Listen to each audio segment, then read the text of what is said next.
But you know how we usually start this shit off, man. Unfortunately, Dean August got to sit there and watch us talk about One Piece for about 20 minutes. You're going to have to eat that because he came like 30 minutes late to the pod. But, you know, it's all good. We love our brother. Shame. So, Shame. with that being said, Johnny B. Okay. What to do? Where you at? We are at episode 133. Woo, bro, I wish I had the drops. That's fire. Last time we spoke, you was on what? 101. Damn, bro. You watched 30 episodes or 32 episodes in a week? 32 episodes. I fucked with it. Yes, go ahead, Johnny. That shit got interesting. Well, because there were moments where, like, you know, I didn't have time to say, okay, I'm going to sit down and play a game or something like that. So I filled that void with One Piece. And then I also was forcing myself to at least watch 1 or 2 episodes in the morning before I started work. Because I have some space in between when I drop my daughter off at school and when I'm supposed to be there for my first appointment. So I take that time to like have breakfast if I haven't eaten, and I'll put One Piece on and I'll watch and I'll pay attention. So I got through a lot of episodes last week. That's good. I have officially concluded Alabaster. Yeah, you're done. Alabaster. Yes. How did you feel how that arc ended? So I thought everything was great.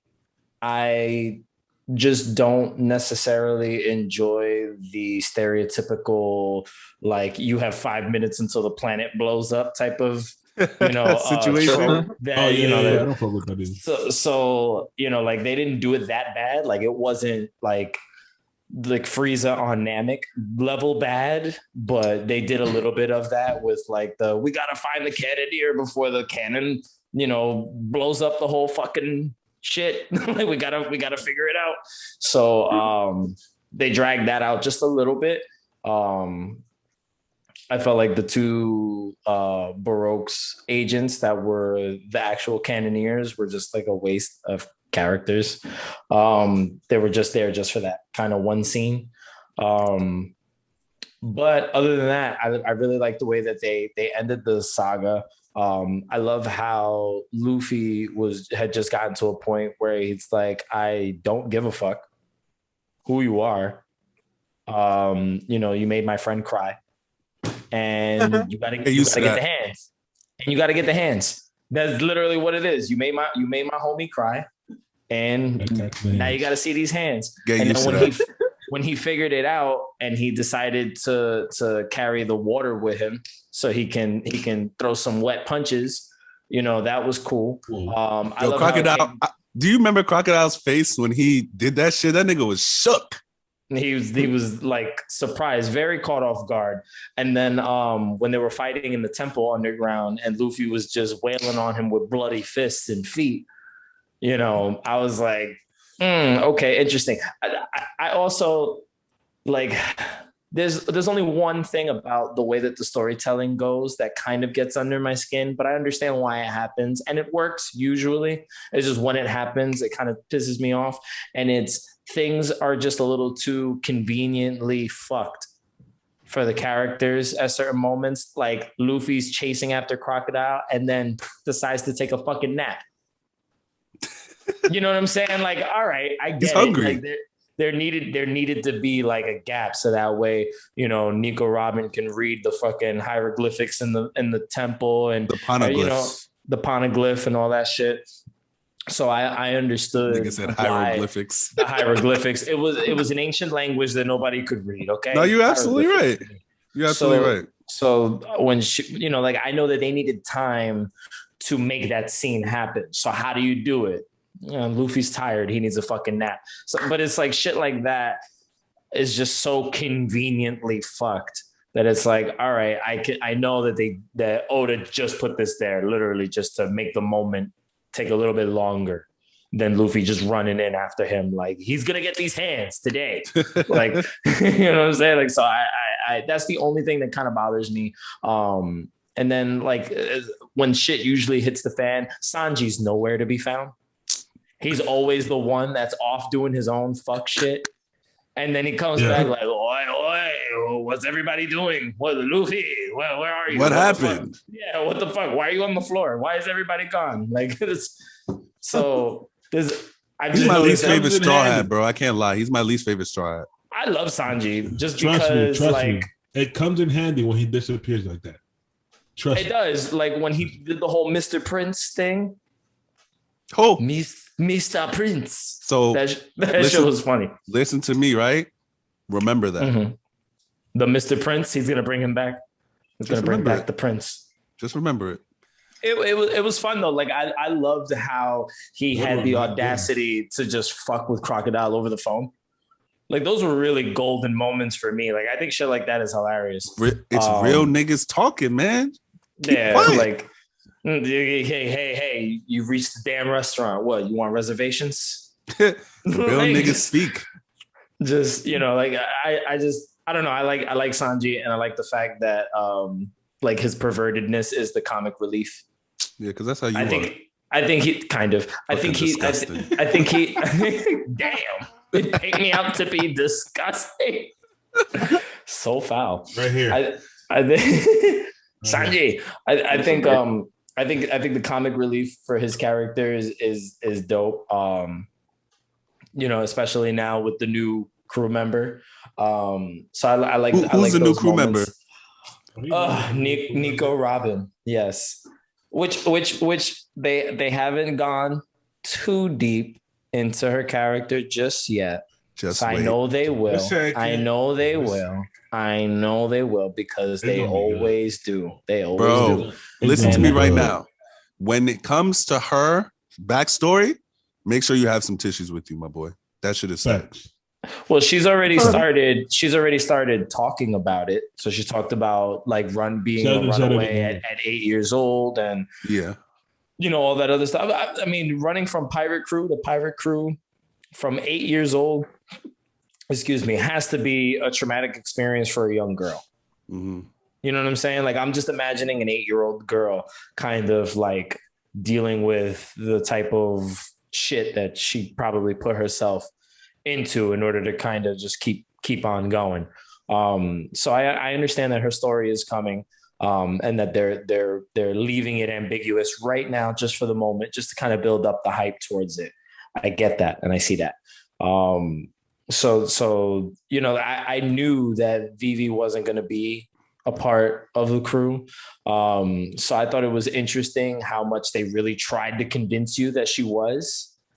Because I could tell, because you never really I've seen other images of Vivi, like newer images of her, but I haven't seen like her as a major part of any of the artwork in like future materials. So I just knew off the bat that, and I felt like her responsibility was to Alabaster. Like she was going to either assume her father's role. I actually thought the king would die, which he didn't. But I actually thought the king would die and that she was going to become the queen of Alabaster. And that's the reason why she wasn't going to join the Straw Hat crew. But she chose to stay on her own volition. And I assume she has plans for what she wants to do to help the nation. And I feel like the nation of Alabaster will be an ally to the Straw Hats at some point in the future. So that's very obvious to me. So okay. I like how they ended it. I loved the interaction with Bon Clay at the end. Real nigga. About how he basically sacrificed himself and let himself get beat up and arrested by the Navy just to allow Luffy and them to meet up with this chick when she didn't even fucking go anyway. So I feel bad for Bon Clay that he got arrested. Don't feel bad for him. He good. That's a real nigga. He's good. He's chilling. Don't worry. Don't feel bad. He gonna come back. Don't worry. I feel like he is, right. Like they gave him a lot of hype, so I feel like he is.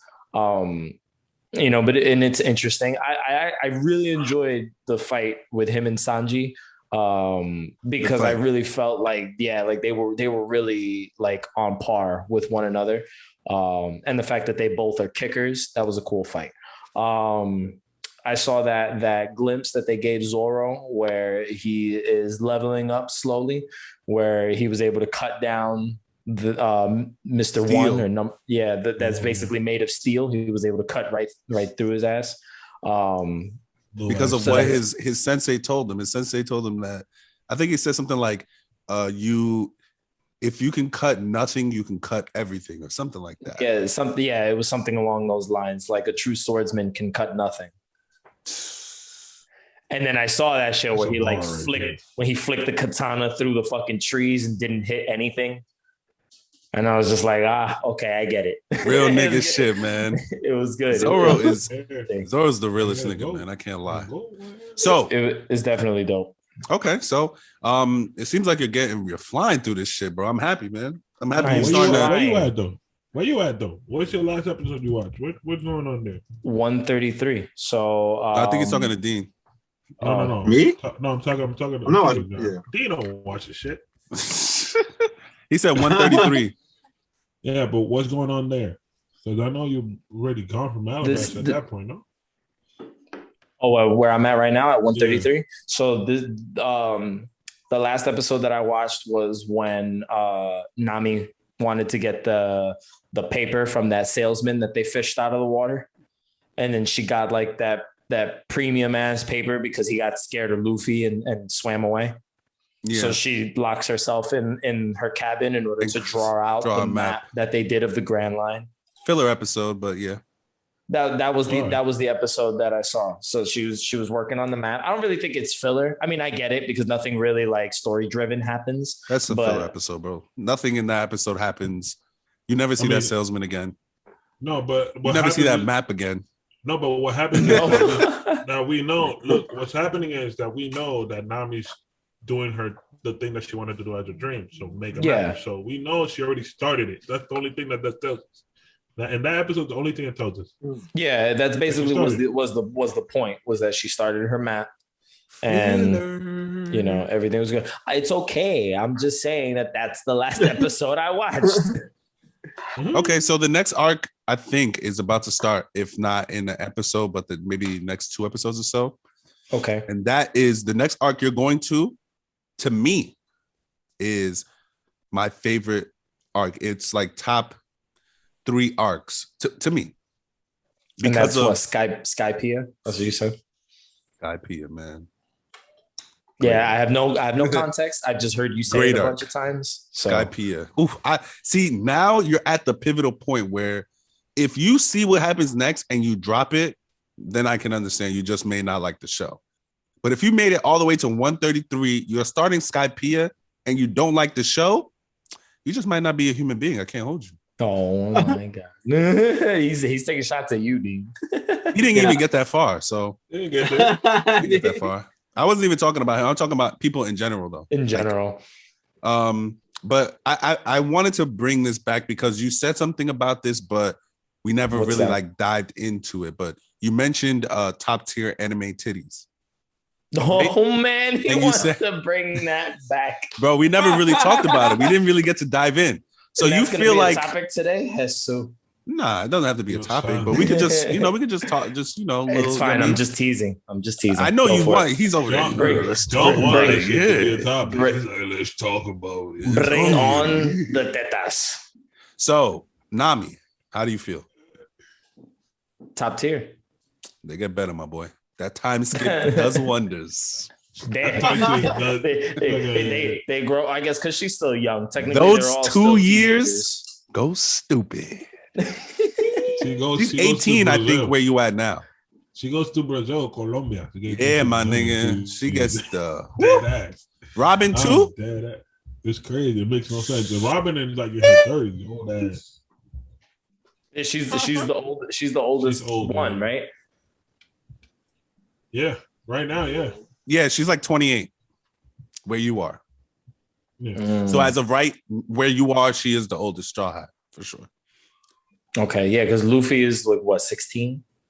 No. Yeah. Is he 16? Yeah, 16. He's 16. He's 18 now where we are, like in Wano. Yeah, he's 18. But he's 16. And Zoro's like what? Zoro's got to be older. Zoro 18 right now. Where you at, Zoro 18. So with us, he's 20. I think Sanji's 18 too, where you are. And yeah, they're the same age. They're the same age, yeah. As well. And I think Chopper also is 16. Chopper is actually 6. Not really? 7. Nah. Yeah, he's a little kid. He's a little reindeer. I mean, yeah, he's a reindeer. Reindeer years, bro. He's in reindeer years. Yeah. I appreciated that. He's not a teen, bro. I don't know. My boy, he's 15 years old in the debut. In Wano? No, he's 15 years old in the debut. He's 17 in Wano. So I'm bugging. Somebody told me I read some bullshit. His bounty is 5, my nigga. Oh, that's what it is. They're gonna pay 5 pennies for that nigga, man. Oh, they put bounty on his head too. Everyone gets a bounty eventually. Because right now they increased Luffy to what, 100? He's at 100 mil. He's at 100 million. Yeah, Zoro is at 60. Oh, 60. Right now he's at 60. Right now he's at 60, and then that's it. They got just Zoro and Luffy. Well, Robin now too is there, so she has a bounty as well. She's at 70, right? 72 she's at like 70, or something like 70 that. million or something. Something like that. They said like the last time anybody had ever heard from her bounty was 70 million before she joined Baroque Works. Did you get the name yet? Baroque Works. Come on, man. Oda is a genius. You can't deny the greatness, my nigga. This nigga Oda. Baroque Works. Broke Works. Come on, son. It's easy. It's right there in front of you. It's right there in front of you. But Crocodile wasn't broke. Homie had a casino. No, but he was trying to make everybody else broke. That's what I'm saying. That too. It's great that you're enjoying One Piece, my boy. Hopefully, we can make this a One Piece podcast one day soon. That's my dream.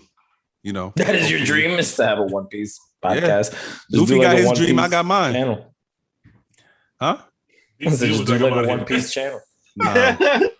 He was like, I'm out of here. One Piece. Like 15 minutes. But